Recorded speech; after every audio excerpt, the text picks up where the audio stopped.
الحمد لله نحمده ونستعينه ونؤمن به ونتوكل عليه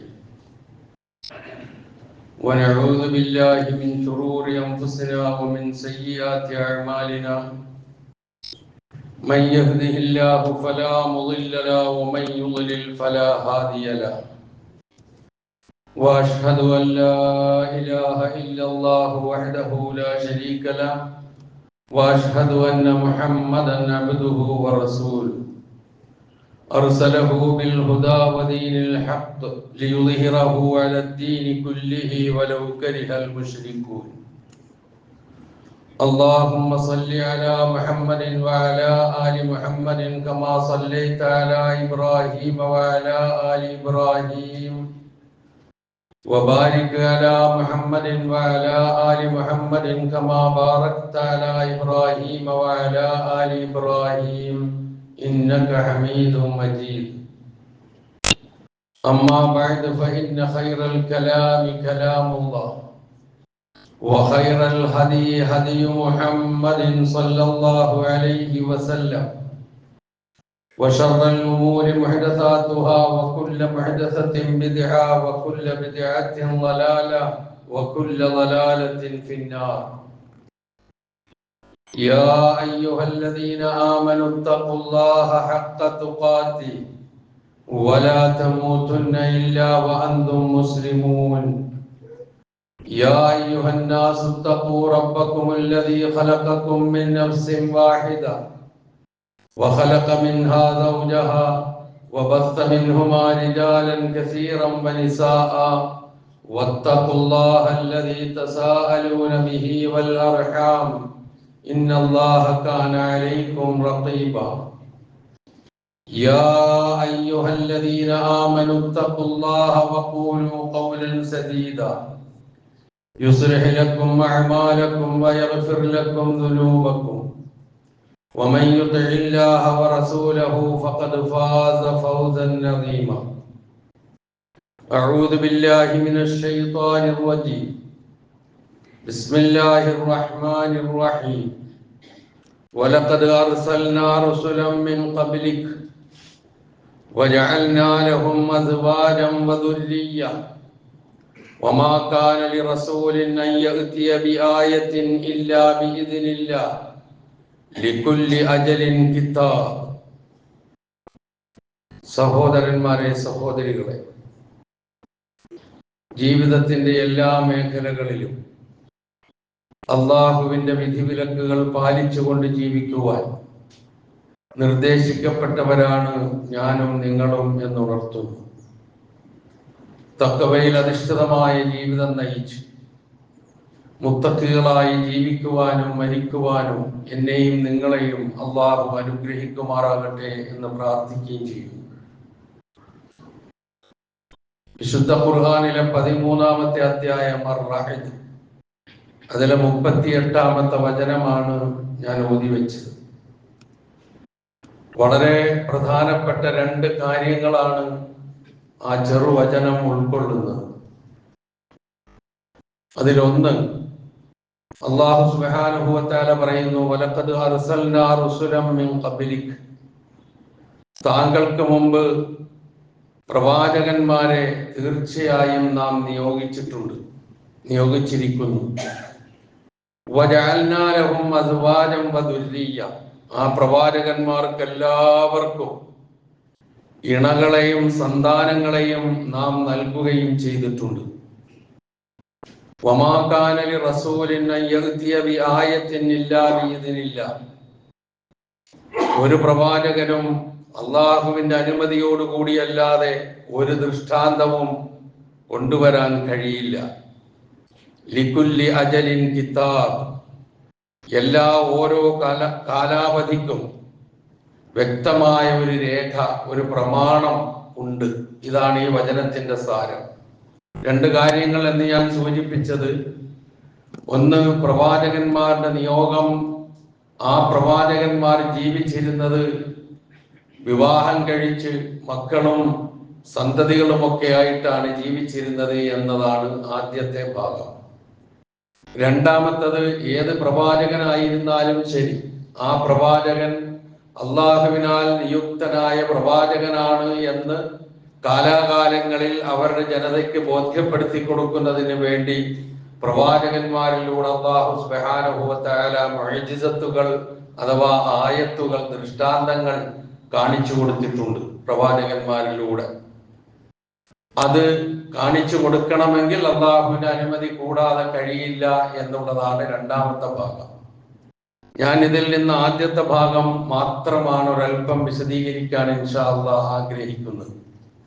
അത് പ്രവാചകന്മാർ വിവാഹം കഴിച്ച് ഇണകളോടൊപ്പം ഭാര്യമാരോടൊപ്പം ജീവിച്ച് സന്താനങ്ങളെ ഉൽപ്പാദിപ്പിച്ച് അങ്ങനെയുള്ള ഒരു ജീവിതമായിരുന്നു പ്രവാചകന്മാർക്കുണ്ടായിരുന്നത് എന്നാണ് ആദ്യത്തെ ഭാഗം സൂചിപ്പിക്കുന്നത്. പ്രപഞ്ചനാഥനായ അല്ലാഹു സുബ്ഹാനഹു വ തആല എല്ലാറ്റിനെയും സൃഷ്ടിച്ചിരിക്കുന്നത് ഇണകളായിട്ട്. ആ സൃഷ്ടിപ്പിൽ ഒരു ലക്ഷ്യമുണ്ട്.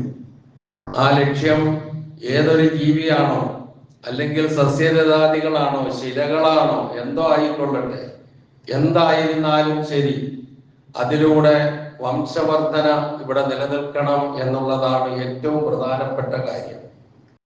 അതുകൊണ്ടാണ് എല്ലാറ്റിനെയും അല്ലാഹു ഇണകളായി സൃഷ്ടിച്ചതെന്ന് പറയുന്നത്. സൂറത്ത് യാസീനിലെ വചനം നമുക്കൊക്കെ പരിചിതമാണ്. സുബ്ഹാനല്ലദീ ഖലഖൽ അസ്വാജ കുല്ലഹ മിമ്മാ തുംബിതുൽ അർളു വമിൻ അൻഫുസിഹിം വമിമ്മാ ലാ യഅലമൂൻ. ഇനി അതിലൊന്നും പറയാനില്ല. എല്ലാറ്റിനെയും ഇണകളായി സൃഷ്ടിച്ച അല്ലാഹു പരിശുദ്ധൻ. എന്തിനെയൊക്കെയാണ്? മിമ്മാ തുംബിത്തുൽ അർളു, ഭൂമി ഉൽപ്പാദിപ്പിച്ചുണ്ടാക്കുന്നവയിൽ എന്തൊക്കെയാണോ ഭൂമിയിൽ മുളച്ചു വരുന്നത് അതൊക്കെ ഇണകളാണ്. സസ്യലതാദികൾ എന്നർത്ഥം, പ്രധാനമായി വൃക്ഷങ്ങൾ എന്ന് സാരം. അതിനൊക്കെ സൃഷ്ടിച്ചിരിക്കുന്നത് ഇണകളായിട്ടാണ്. വമിൻ അൻഫുസിഹിം എന്ന് പറഞ്ഞാൽ നമ്മളെ കുറിച്ചാണ്, മനുഷ്യരെ കുറിച്ചാണ്. അവരിൽ നിന്നും വമിമ്മാ ലാ യഅലമൂൻ, ഇനി നമ്മൾ കണ്ടുപിടിച്ചിട്ടുള്ള പലതും ഉണ്ടാകാം, കണ്ടുപിടിക്കാത്തതും ഉണ്ടാകാം, നമുക്കറിയാത്തതുണ്ടാകാം. അവയെയും ഇണകളായി സൃഷ്ടിച്ചു എന്നാണ് പറയുന്നത്. അപ്പൊ എല്ലാം ഏതൊക്കെയുണ്ടോ അതെല്ലാം സൃഷ്ടിച്ചിരിക്കുന്നത് ഇണകളായിട്ടാണ്. ആ അള്ളാഹു എത്രയോ പരിശുദ്ധൻ എന്ന് കൃത്യമായി വിശുദ്ധ ഖുർആൻ സൂറത്ത് യാസീനിലൂടെ വ്യക്തമാക്കി തരുന്നു. അത് അള്ളാഹുവിന്റെ ഒരു പ്രകൃതി നിയമമാണ്. എന്ത്? ജീവജാലങ്ങളാകട്ടെ, ജന്തുക്കളാകട്ടെ, സസ്യലതാദികളാകട്ടെ, ഏതാകട്ടെ, അതിവിടെ ഇണകളായിട്ട് തന്നെ ജീവിക്കണം എന്നുള്ളത് അള്ളാഹു നിശ്ചയിച്ച പ്രകൃതി നിയമമാണ്. അതിനാണ് നമ്മൾ സാധാരണ ഫിത്രത്തുള്ള എന്ന് പറയുക. അള്ളാഹുവിന്റെ പ്രകൃതി നിയമം, അല്ലത്തി ഫതറന്നാസ അലൈഹ, അള്ളാഹു നിശ്ചയിച്ച പ്രകൃതി നിയമമാണത്. ലാ തബ്ദീല ലി ഖൽഖില്ല, അള്ളാഹുവിന്റെ സൃഷ്ടിപ്പിൽ യാതൊരു മാറ്റവും ഉണ്ടാകുകയില്ല. ഒരു മാറ്റം ഉണ്ടാക്കാൻ ആർക്കും കഴിയില്ല. പക്ഷെ മാറ്റം ഉണ്ടാക്കാനുള്ള വൃഥാശ്രമം ഇന്ന് സമൂഹത്തിൽ നടക്കുന്നു എന്നുള്ളത് ഇതോടൊപ്പം ചേർത്ത് നമ്മൾ മനസ്സിലാക്കേണ്ടതുണ്ട്. വിശുദ്ധ ഖുർആനിൽ എത്രയോ സ്ഥലങ്ങളിലാണ്, നൂറുകണക്കിന് സ്ഥലങ്ങളിൽ അസ്വാജ്, സൗജ് എന്ന പ്രയോഗം നമുക്ക് കാണാൻ കഴിയും. സൃഷ്ടിപ്പുമായി ബന്ധപ്പെടുത്തിയിട്ട് തന്നെ പറയുന്ന ഭാഗങ്ങളിൽ ഈ ഒരു വാക്ക് ധാരാളമായി കാണാം. അസ്വാജ് എന്ന ബഹുവചനവും സൗജ് എന്ന ഏകവചനവും ഒക്കെ പരാമർശിച്ചിട്ടുണ്ട്. നൂറുകണക്കിനുണ്ട്. നമ്മൾ എണ്ണി നോക്കിയാൽ അത് കാണാൻ കഴിയും.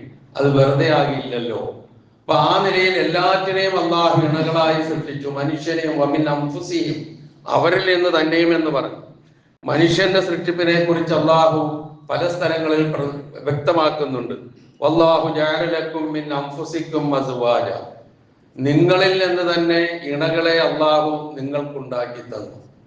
വമിൻ വജഅല ലക്കും മിൻ അസ്വാജിക്കും ബനീന വഹഫദ, ആ ഇണകളിൽ നിന്ന് നിങ്ങൾക്ക് മക്കളെയും പൗത്രന്മാരെയും പേരക്കിടാങ്ങളെയും അല്ലാഹു സുബ്ഹാനഹു വ തആല ഉണ്ടാക്കി തരികയും ചെയ്തു. വറസഖക്കും മിനത് തയ്യിബാത്, ഏറ്റവും വിശിഷ്ടമായത് നിങ്ങൾക്ക് ആഹാരമായി നൽകുകയും ചെയ്തു. എന്നിട്ട് അല്ലാഹു ചോദിക്കുന്ന ഒരു ചോദ്യമുണ്ട്, അഫബിൽ ബാത്തിലി യുഅ്മിനൂൻ, എന്നിട്ടും ഈ അസത്യങ്ങളിലാണോ വിശ്വസിക്കുക? അതുപോലെ തന്നെ വബിനിഅ്മത്തില്ലാഹി ഹും യക്ഫുറൂൻ, ഇതൊക്കെ അല്ലാഹുവിന്റെ അനുഗ്രഹമാണ്, ആ അനുഗ്രഹത്തെ അവർ നിഷേധിക്കുകയാണോ എന്ന് അല്ലാഹു ചോദിക്കുന്നത് 16-ാം അധ്യായം അൻ-നഹ്ലിലെ 72-ാമത്തെ വചനത്തിലൂടെയാണ്. അപ്പൊ മനുഷ്യന്റെ സൃഷ്ടിപ്പിനെ കുറിച്ചാണ് ആ വ്യക്തമാക്കി പറയുന്ന കാര്യം. അതുപോലെ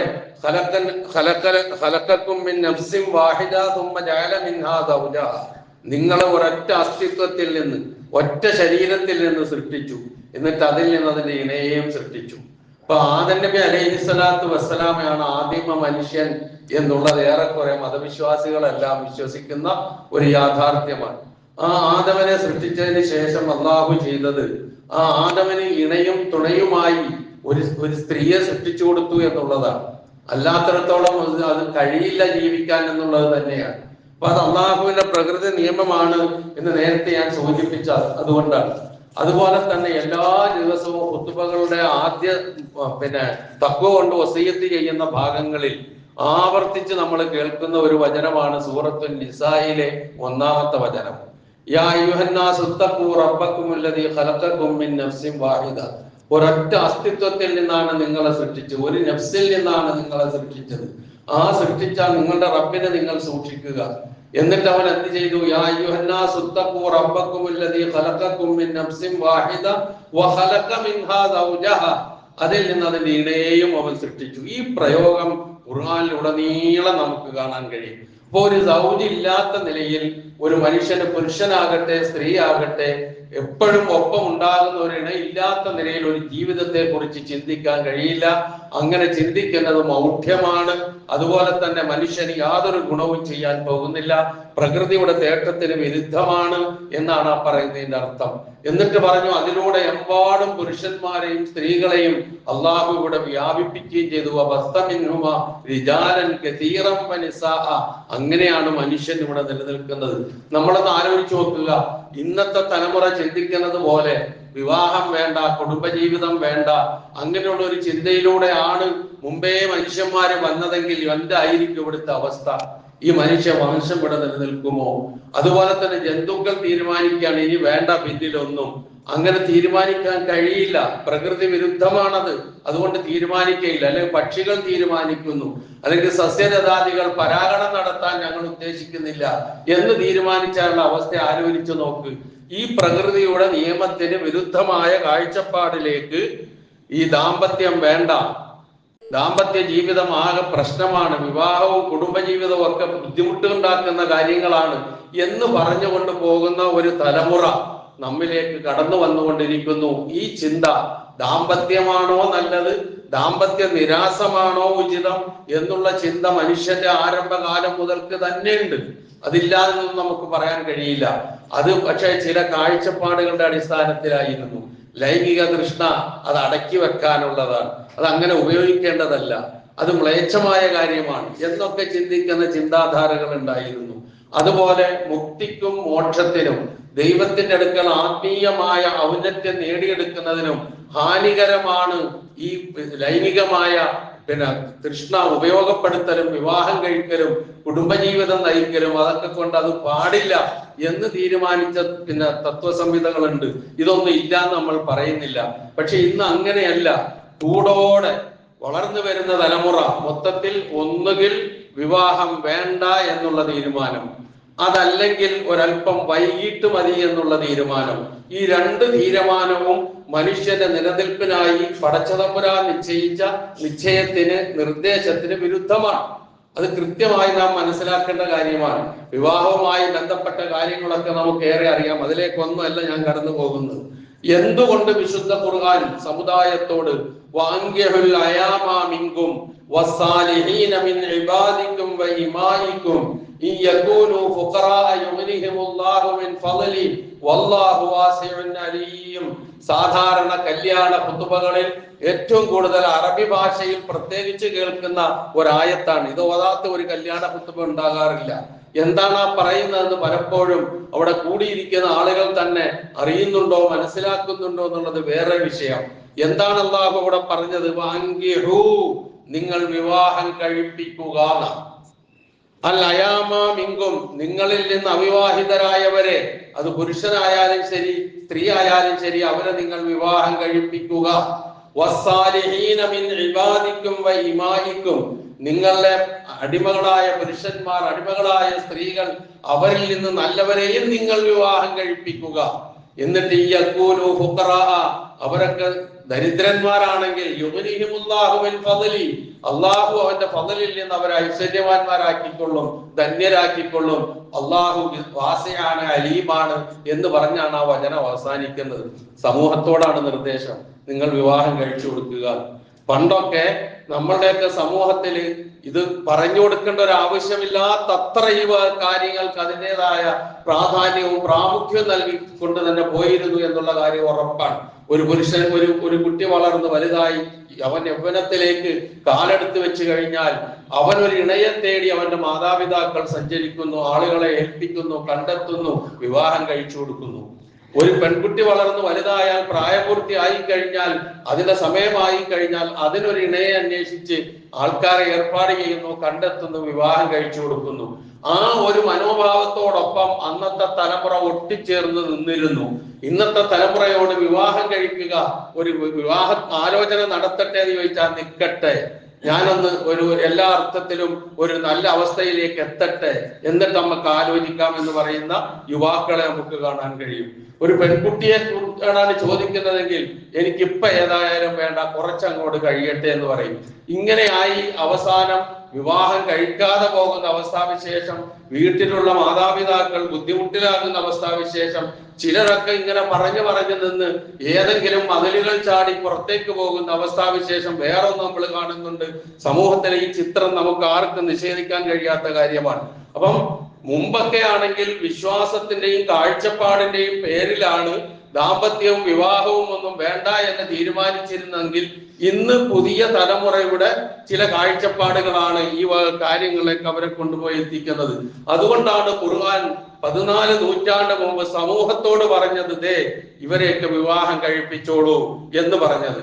നബി സല്ലല്ലാഹു അലൈഹി വസല്ലമ യുവ സമൂഹത്തെ വിളിച്ചുകൊണ്ട് പറഞ്ഞു, യാ മഅ്ശറ ശബാബ് മൻ ഇസ്തതാഅ മിൻകുമുൽ ബാഅത ഫൽയതസബ്ബജ് ഫഇന്നഹു അഗദ്ദു ലിൽബസർ വഅഹ്സനു ലിൽഫർജ് ഫമൻ ലം യസ്തതി' ഫഅലൈഹി ബിസ്സൗം ഫഇന്നഹു ലഹു വിജാൽ എന്ന് നബി സല്ലല്ലാഹു അലൈഹി വസല്ലം പറഞ്ഞു. യുവ സമൂഹമേ, യുവാക്കളോടാണ് പറയുന്നത്, യാ മഅ്ശറ ശബാബ്, യുവ സമൂഹമേ, മൻ ഇസ്തതാഅ മിൻകുമുൽ ബാഅ, നിങ്ങൾക്ക് വിവാഹ പ്രായം എത്തിക്കഴിഞ്ഞാൽ, വിവാഹത്തിലുള്ള തന്റെ ഇടമായി കഴിഞ്ഞാൽ, ഫൽയതസബ്ബജ്, കഴിച്ചോളൂ വിവാഹം, ഫഇന്നഹു അഗദ്ദു ലിൽബസർ, അതാണ് നിങ്ങളുടെ കണ്ണുകളുടെ പവിത്രതയ്ക്ക് നല്ലത്, വഅഹ്സനു ലിൽഫർജ്, നിങ്ങളുടെ ലൈംഗിക വിശുദ്ധിക്ക് നല്ലത് അതാണ്.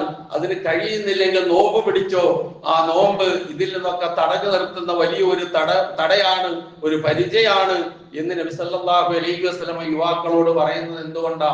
ഈ മൂല്യങ്ങൾ, ഈ ധാർമ്മിക മൂല്യങ്ങൾ വിവാഹം കഴിച്ച് കുടുംബജീവിതം നയിച്ച് ദാമ്പത്യ ജീവിതം നയിച്ച് സമൂഹ സൃഷ്ടിയിൽ ഭാഗവാക്കായി തന്റെ കർത്തവ്യം നിറവേറ്റി പോകുന്ന അവസ്ഥാവിശേഷം മനുഷ്യരിൽ നിലനിൽക്കണം എന്ന ആഗ്രഹം കൊണ്ട് തന്നെയാണ്. ആ ആഗ്രഹത്തിന് വിരുദ്ധമായിട്ടാണ് ഇന്നത്തെ തലമുറയുടെ നീക്കം. അതുകൊണ്ടാണ് ഖുർആൻ പഠിപ്പിച്ചത്, വലഖദ് അർസൽനാ റുസുലൻ മിൻ ഖബലിക് വജഅൽനാ ലഹും അസ്വാജൻ വദുർരിയ്യ, താങ്കൾക്ക് മുമ്പും പ്രവാചകന്മാരെ നാം നിയോഗിച്ചു, ആ പ്രവാചകന്മാരൊക്കെ ഇണകളും സന്താനങ്ങളുമായിട്ടാണ് ജീവിച്ചിരുന്നത്. ആ മാതൃകയാണ് എന്നും മനുഷ്യന് കരണീയമായിട്ടുള്ളത് എന്ന് ഓർമ്മിപ്പിക്കുകയാണ്. അതുപോലെ തന്നെ എത്രയോ വ്യക്തമായ നിർദ്ദേശങ്ങൾ നമുക്ക് കാണാൻ കഴിയും. മനുഷ്യ പ്രകൃതി എന്ന് പറയുന്നത്, ആ മനുഷ്യ പ്രകൃതിയിൽ അല്ലാഹു സുബ്ഹാനഹു വ തആല ഊട്ടിയിട്ടുള്ള ലൈംഗിക തൃഷ്ണ എന്ന് പറയുന്നത് എങ്ങനെങ്കിലും അടച്ചു വെക്കാനോ അല്ലെങ്കിൽ അത് കയറൂരി വിടാനോ ഒരു കാരണവശാലും അത് സമ്മതിക്കുന്നില്ല. മറിച്ച് അത് കൃത്യമായ ഒരു കാഴ്ചപ്പാടിലൂടെ നിശ്ചയിക്കപ്പെട്ട രൂപത്തിലൂടെ വിവാഹം കഴിച്ച് കുടുംബജീവിതം നയിച്ച് അതിലൂടെ ഉള്ള നിലനിൽപ്പാണ് സമൂഹത്തിൽ വേണ്ടത് എന്ന് കൃത്യമായി പഠിപ്പിച്ചു തരികയാണ് ചെയ്യുന്നത്. ഇവിടെയാണ് വിവാഹത്തോട് വിമുഖത കാണിച്ചുകൊണ്ട് അല്ലെങ്കിൽ വൈകിക്കണം എന്ന് ആഗ്രഹിച്ചുകൊണ്ട് മുന്നോട്ട് പോകുന്നതും പല നിബന്ധനകളും വെക്കുന്നത്. പണ്ടൊക്കെ വിവാഹത്തിന് നിബന്ധനകൾ വെക്കുന്നത്, ഇത്ര പണം വേണം, ഇത്ര പണ്ടം വേണം, ഇത്ര സ്വത്ത് വേണം, ഇന്ന കാറ് വേണം. അതൊക്കെ ഇന്നുണ്ടാകാം, ചില സ്ഥലങ്ങളിലെങ്കിലൊക്കെ ഒന്നുണ്ട്, പൂർണ്ണമായി പോയിട്ടൊന്നുമില്ല.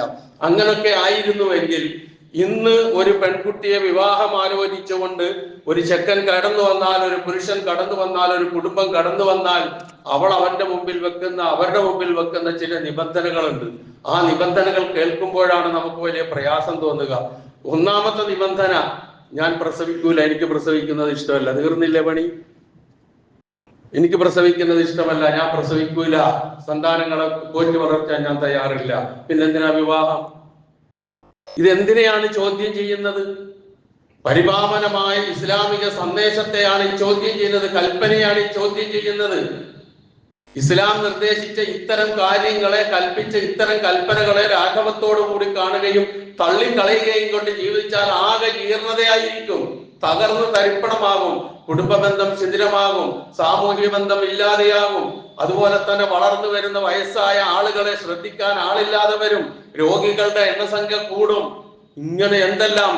അതുപോലെ തന്നെ അനാഥകളായ കുട്ടികൾ, പോറ്റി വളർത്താൻ സംരക്ഷിക്കാൻ ആളില്ലാത്ത നിലയിലുള്ള കുട്ടികളുടെ വർധനവുണ്ടാകും.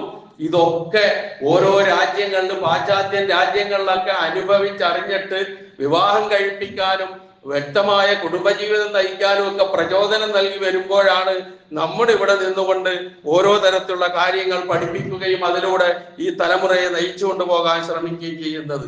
അങ്ങനെയുള്ള ലിബറലിസം, അത് എനിക്ക് എന്റെ ഇഷ്ടം, my body my choice, my body my rights, ഇങ്ങനെയുള്ള മുദ്രാവാക്യങ്ങളാണ് ഇന്ന് ഉള്ളത്. വാപ്പനോടും ഉമ്മനോടും ഒക്കെ പറയാനുള്ള മുദ്രാവാക്യം ഇതാ.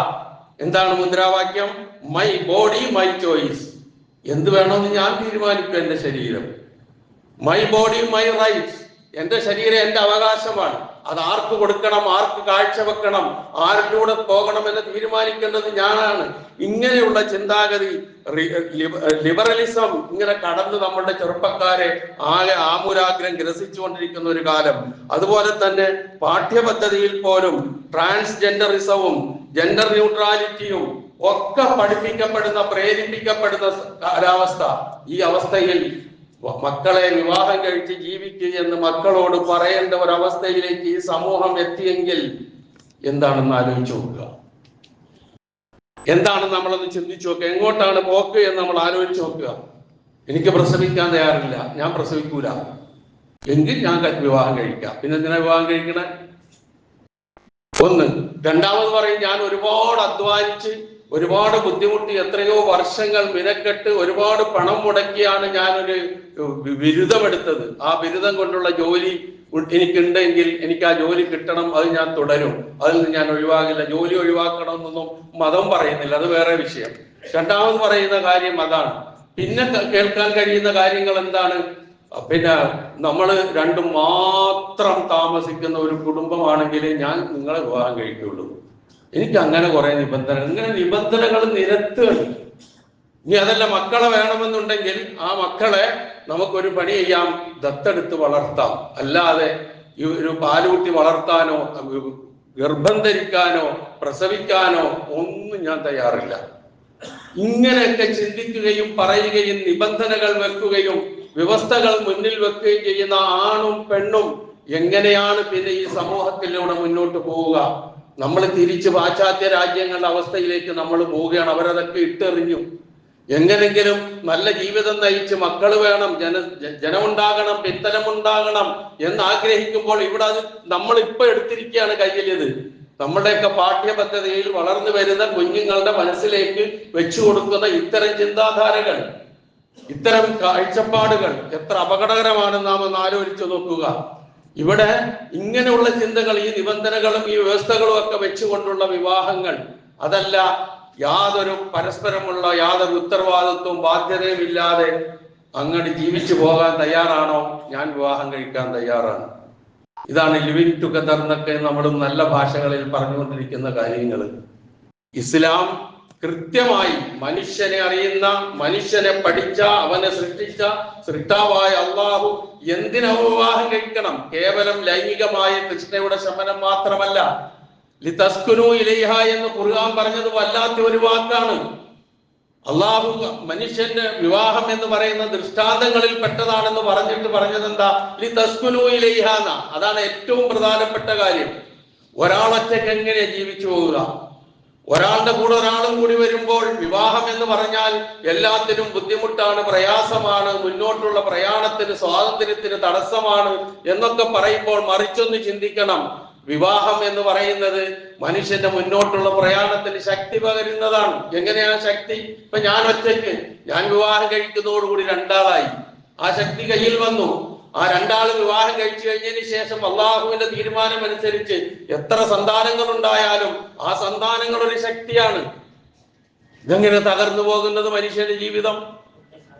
വെറുതെ യാതൊരു തരത്തിലുള്ള ഒരു വ്യക്തമായ കാഴ്ചപ്പാടും ഇല്ലാതെ വളരുന്ന തലമുറയുടെ മനസ്സുകളിലേക്ക് ഇത്തരം വികലമായ കാഴ്ചപ്പാടുകൾ അടിച്ചേൽപ്പിച്ചുകൊണ്ട് വിവാഹം എന്ന പവിത്രമായ അള്ളാഹു നൽകിയ ഏറ്റവും വലിയ അനുഗ്രഹമായ ഒരു മനുഷ്യന് നൽകിയിട്ടുള്ള ഏറ്റവും വലിയ ദാനമായ വിവാഹം എന്ന ഏറ്റവും മഹത്തായ കർമ്മത്തിൽ നിന്ന് മക്കൾ അകന്നു പോകുന്നുണ്ട് എങ്കിൽ, ആ ചിന്തയ്ക്ക് ശക്തി വരുന്നു എങ്കിൽ തീർച്ചയായും നമ്മൾ തന്നെയാണ് ശ്രദ്ധിക്കേണ്ട കാര്യം.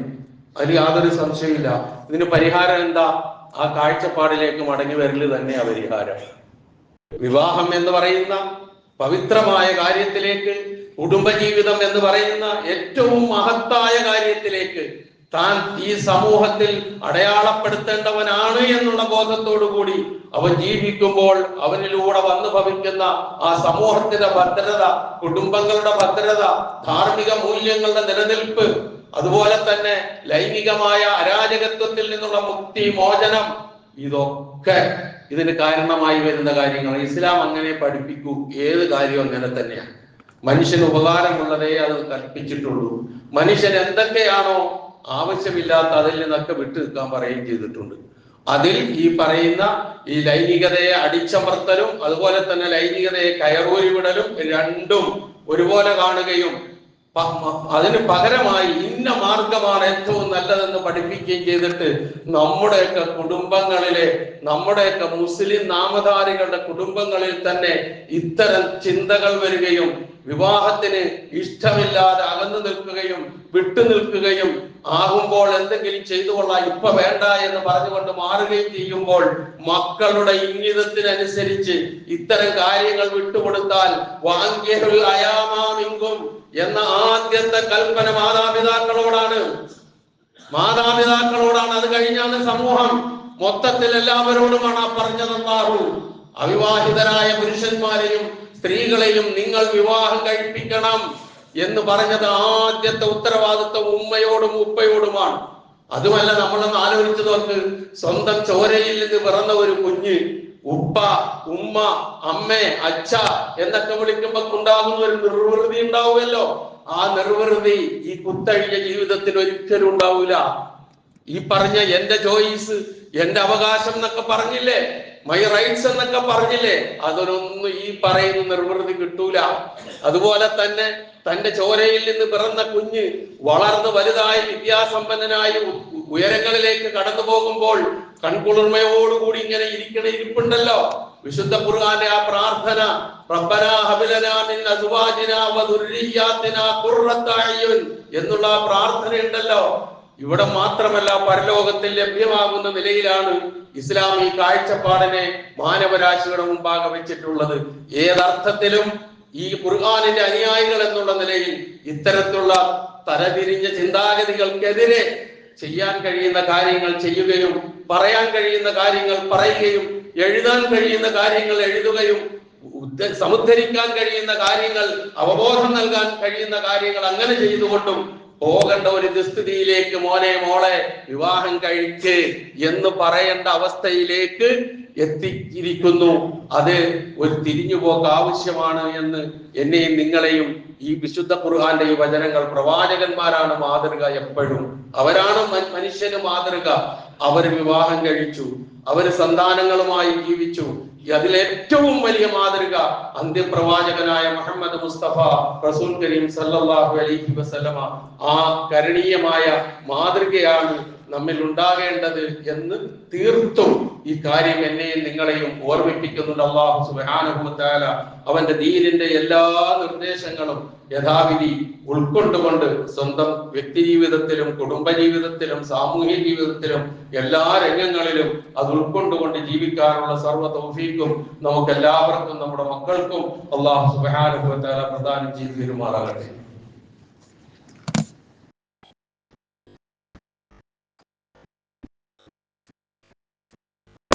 الحمد لله الذي هدانا لهذا وما كنا لنهتدي لولا أن هدانا الله വസ്സലാത്തു വസ്സലാമു അലാ റസൂലിഹിൽ അമീൻ വഅലാ ആലിഹി വസഹ്ബിഹി അജ്മഈൻ. അമ്മാ ബഅദ്.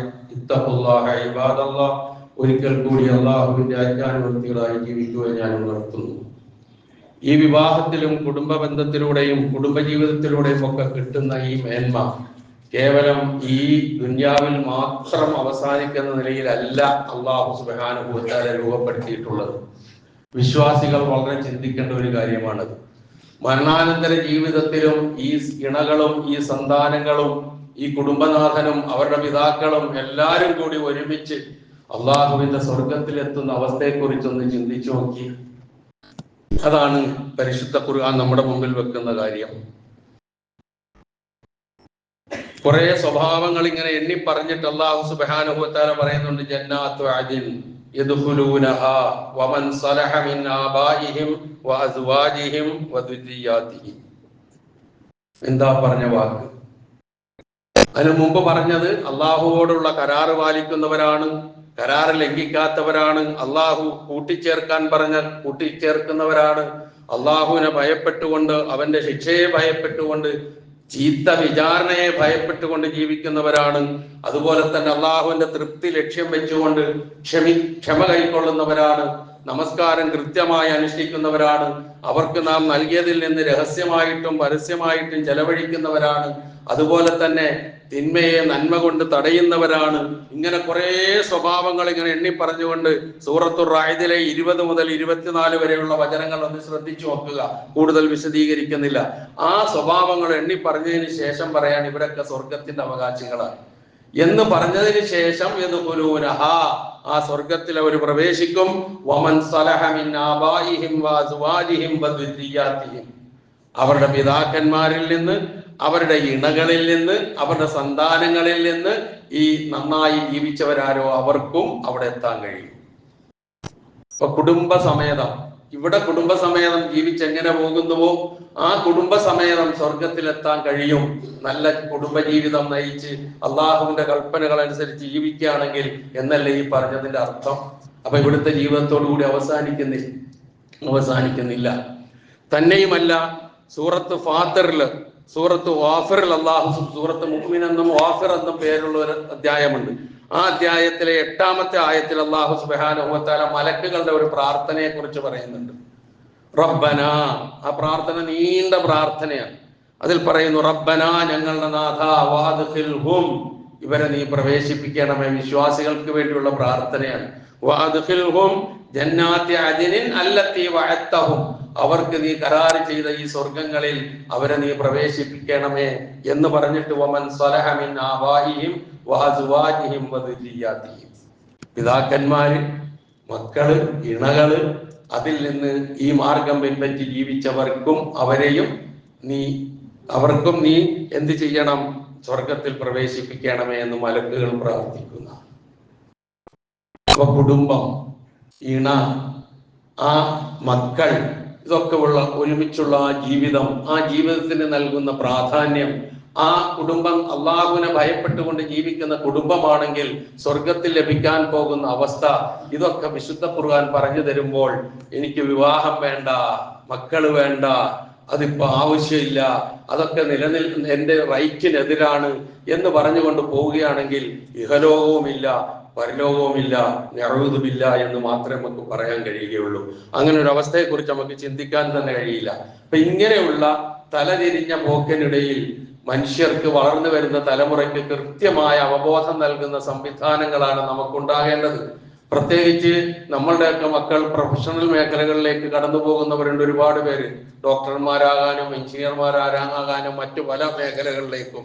ആ കടന്നു പോകുന്ന മേഖലയിലാണ് ഏറ്റവും കൂടുതൽ ഇവർക്ക് വേണ്ടി വലകൾ വിരിച്ച് കാത്തിരിക്കുന്ന, നേരത്തെ പറഞ്ഞ പോലെയുള്ള വികലമായ കാഴ്ചപ്പാടുകളും ചിന്താഗതികളും. അവരെ നമുക്ക് നേരെ വഴിയിലേക്ക് നയിച്ചുകൊണ്ട് പോകേണ്ടതുണ്ട്. ആ ബാധ്യത മാതാപിതാക്കൾക്കുണ്ട്, ഉത്തരവാദപ്പെട്ട സമൂഹത്തിനുണ്ട്, പ്രൊഫഷണൽ രംഗത്തുള്ളവരും എല്ലാ രംഗത്തുള്ളവരെയും പ്രത്യേകിച്ച്. ഒരു +2 തലത്തിലെത്തുന്ന കുട്ടികൾ വരെ ഇന്ന് ചിന്തിക്കുന്നതും പറയുന്നതുമായ കാര്യങ്ങളാണ് ഞാൻ നേരത്തെ സൂചിപ്പിച്ചത്. കാരണം അവർ പഠിക്കുന്നതും അവർ കാണുന്നതും അവർ കേൾക്കുന്നതും അവരനുഭവിക്കുന്നതും എല്ലാം ഇത്തരത്തിലുള്ള കാര്യങ്ങളാണ്.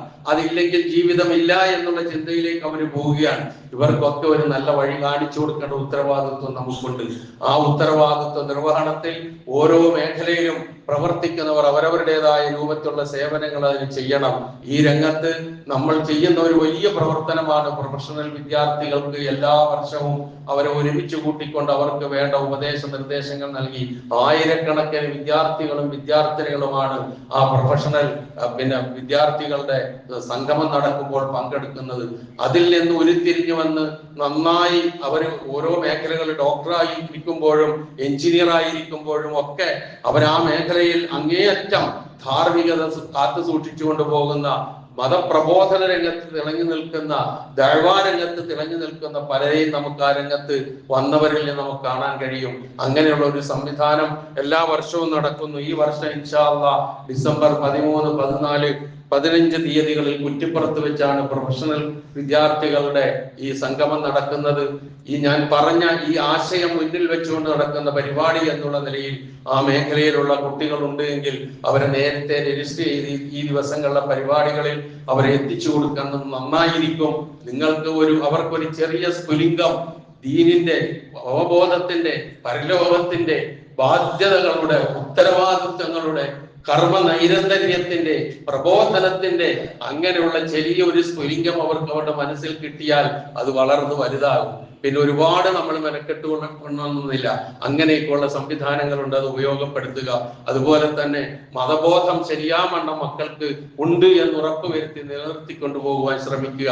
ഇതൊക്കെ മുതിർന്ന നമ്മളുടെ ഭാഗത്ത് നിന്നുണ്ടാകേണ്ട ബാധ്യതകളാണ്. ഇക്കാര്യം കൂടി ഉണർത്തുകയാണ് അല്ലാഹു സുബ്ഹാനഹു വ തആല നമ്മളെയും നമ്മുടെ മക്കളെയും അവന്റെ തൃപ്തി അനുസരിച്ച് ജീവിക്കുവാനും മരിക്കുവാനും നമുക്ക് എല്ലാവർക്കും തൗഫീഖ് നൽകുമാറാകട്ടെ. പ്രാർത്ഥനയിലേക്ക് കടക്കുന്നതിന് മുമ്പ് ഇന്ന് നമ്മളുടെ കളക്ഷന്റെ ദിവസമാണ്. നിങ്ങൾക്ക് എല്ലാവർക്കും അറിയാം, മാസത്തെ ആദ്യത്തെ വെള്ളിയാഴ്ച എന്നുള്ള നിലയിൽ കളക്ഷന്റെ ദിവസമാണ്. ആ കളക്ഷൻ നമ്മൾ സാധാരണ നടത്തുന്ന കളക്ഷനോടൊപ്പം തന്നെ ഈ പ്രൊഫഷണൽ വിദ്യാർത്ഥികൾക്ക് വേണ്ടിയുള്ള അവരുടെ ഭക്ഷണത്തിനും അവരുടെ മറ്റ് സൗകര്യങ്ങൾക്കും വേണ്ടിയുള്ള കളക്ഷൻ കൂടി ഉണ്ടാകും. കഴിവിന്റെ പരമാവധി എല്ലാവരും ഈ രണ്ട് കാര്യത്തിലും സഹകരിക്കണമെന്ന് അഭ്യർത്ഥിക്കുകയാണ്. അല്ലാഹു സുബ്ഹാനഹു വ തആല നമ്മെയും നമ്മുടെ മക്കളെയും നമ്മുടെ പിൻതലമുറയും അല്ലാഹു അനുഗ്രഹിക്കുമാറാകട്ടെ. വികലമായ ചിന്താഗതികളിൽ നിന്ന് അവരുടെ മനസ്സിനെ അല്ലാഹു മോചിപ്പിക്കുമാറാകട്ടെ. അത്തരം ചിന്താഗതികൾ ആരുടെയെങ്കിലും മനസ്സുകളിൽ ഉണ്ട് എങ്കിൽ അല്ലാഹു അത് ദൂരീകരിക്കുകയും വസ്തുത മനസ്സിലാക്കി നന്മയെ ജീവിതത്തിൽ പകർത്തി ചേർത്ത് പിടിച്ചുകൊണ്ട് ജീവിക്കാൻ അല്ലാഹു അവർക്ക് തൗഫീഖ് നൽകുമാറാകട്ടെ. അറിഞ്ഞോ അറിയാതെയോ നമ്മിൽ നിന്ന് വന്നുപോയ എല്ലാ തെറ്റുകുറ്റങ്ങളും അല്ലാഹു നമുക്ക് പൊറുത്തു മാപ്പാക്കി തരുമാറാകട്ടെ. നമ്മിൽ നിന്ന് മരണപ്പെട്ടു പോയവരുടെ പാപങ്ങൾ അല്ലാഹു പുറത്തു കൊടുക്കുമാറാകട്ടെ. അവരെയും നമ്മളെയും അല്ലാഹു ജന്നാത്തുൽ ഫിർദൗസിൽ ഒരുമിച്ച് കൂട്ടുമാറാകട്ടെ.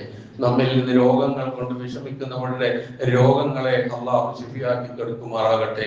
ഓപ്പറേഷന് വിധേയനാകുന്ന പലർക്കും വേണ്ടി പ്രാർത്ഥിക്കാൻ ആവശ്യപ്പെട്ടിട്ടുണ്ട്. അതിൽ ഒരു വ്യക്തിയെ ഞാനൊന്ന് അനുസ്മരിക്കുകയാണ് ഇവിടെ. നമ്മുടെ ഒമാൻ അഷ്റഫ് സാഹിബ് എന്ന് പറയും. അദ്ദേഹത്തെ മിക്കവാറും എല്ലാവർക്കും അറിയാം. ദീനീ രംഗത്തും അതുപോലെ തന്നെ ധർമ്മം ചെയ്യുന്ന രംഗത്തും പള്ളികളും സ്ഥാപനങ്ങളും ഉണ്ടാക്കുന്നതിലും അത് നടത്തുന്നതിലും ഒക്കെ അദ്ദേഹത്തിന്റെ പങ്ക് വളരെ വലുതാണ്.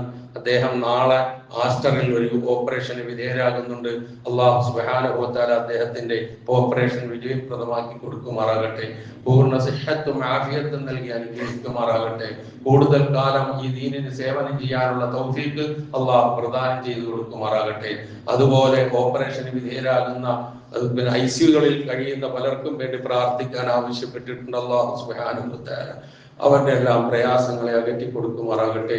ബുദ്ധിമുട്ടുകൾ ദൂരീകരിച്ചു കൊടുക്കുമാറാകട്ടെ. സർവോപരി ഇസ്ലാമിനും മുസ്ലിം ഉമ്മത്തിനും അല്ലാഹു ഇസ്സത്തിനെ പ്രദാനം ചെയ്യുമാറാകട്ടെ. اللهم اغفر للمؤمنين والمؤمنات والمسلمين والمسلمات الأحياء منهم والأموات إنك مجيب الدعوات ويا قاضي الحاجات. اللهم أعز الإسلام والمسلمين وأذل الشرك والمشركين. اللهم أجرنا من النار. ربنا اغفر لنا ولإخواننا الذين سبقونا بالإيمان ولا تجعل في قلوبنا غلا للذين آمنوا ربنا إنك رؤوف رحيم. ربنا هب لنا من أزواجنا وذرياتنا قرة أعين واجعلنا للمتقين إماما. ربنا آتنا في الدنيا حسنة وفي الآخرة حسنة وقنا عذاب النار.